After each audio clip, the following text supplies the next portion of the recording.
இன்னைக்கு இந்த வீடியோலையும் நம்ம டே டு டே லைஃப்பில் யூஸ் பண்ணுற சில சென்டென்சஸ் பார்ப்போம்.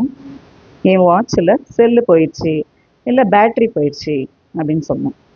இதை எப்படி சொல்லலாம்னா, my watch cell is dead, otherwise my watch battery is dead. ரெண்டும் சொல்லலாம், செல்லுன்னு சொல்லலாம், அதர்வைஸ் பேட்ரி அப்படின்னு சொல்லலாம். ஓகே, கேஸ் தீர்ந்து போயிடுச்சு, இல்லை கேஸ் காலி ஆயிடுச்சு அப்படின்னு சொல்லணும். அதை gas got over, otherwise the gas has run out. Gas got over, otherwise gas has run out. ரெண்டு விதமாகவும் சொல்லலாம்.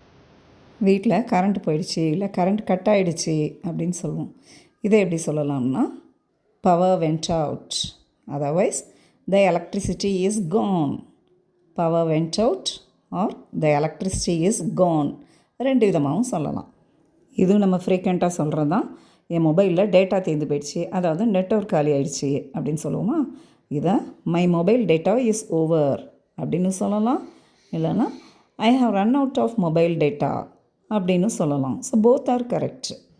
இதுவும் நம்ம வீட்டில் சொல்கிறது தான். சமையல் எண்ணெய் காலி ஆகிடுச்சு, எண்ணெய் தீர்ந்து போயிடுச்சு அப்படின்னு சொல்லுவோமா. இதை the cooking oil is finished அப்படின்னு சொல்லலாம். Otherwise we have run out of cooking oil அப்படின்னு சொல்லலாம். The cooking oil is finished. We have run out of cooking oil. வீட்டில் டேங்க்கில் தண்ணி காலி ஆயிடுச்சு, தண்ணி தீந்துருச்சு அப்படின்னு சொல்லுவோம். அதை the water in the tank is finished அப்படின்னு சொல்லலாம். Otherwise the water tank is empty இப்படின்னு சொல்லலாம். ரெண்டுமே கரெக்டு தான். வண்டியில் பெட்ரோல் காலி ஆயிரும். அப்போ சொல்லுவோம், வண்டியில் பெட்ரோல் காலி ஆயிடுச்சு, தீர்ந்து போயிடுச்சு. இதை the vehicle has run out of petrol அப்படின்னு சொல்லலாம். Otherwise there is no petrol left in the vehicle. Listen, இங்கே வந்து வெஹிக்கிள் ஹெச்சை we should not pronounce it. Okay, அப்போ vehicle, the vehicle has run out of petrol, there is no petrol left in the vehicle. இந்த வெயிலுக்கு தொண்டையெல்லாம் வறண்டு போச்சு அப்படின்னு சொல்லுவோமா.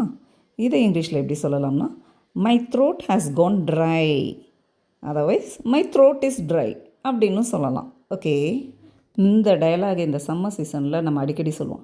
அடிக்கிற வெயிலில் என் மண்டையே காஞ்சி போச்சு அப்படின்னு சொல்லுவோம். இதை எப்படி சொல்லலாம்னா, in this blazing heat. Blazing ஹீட்னா வெயில் ரொம்ப ஹீட்டாக இருந்தால் பிளேசிங் ஹீட் அப்படின்னு சொல்லலாம். My head feels like it's burning. My head feels like it's burning. In this blazing heat my head feels like it's burning. வெயிலில் செடியெல்லாம் காஞ்சி போச்சு. இதை எப்படி சொல்லலாம்னா, in the heat all the plants have dried up. In the heat all the plants have dried up. Driedனா காஞ்சி போச்சு. பால் திரிஞ்சு போயிடுச்சு, பால் கெட்டு போயிடுச்சு.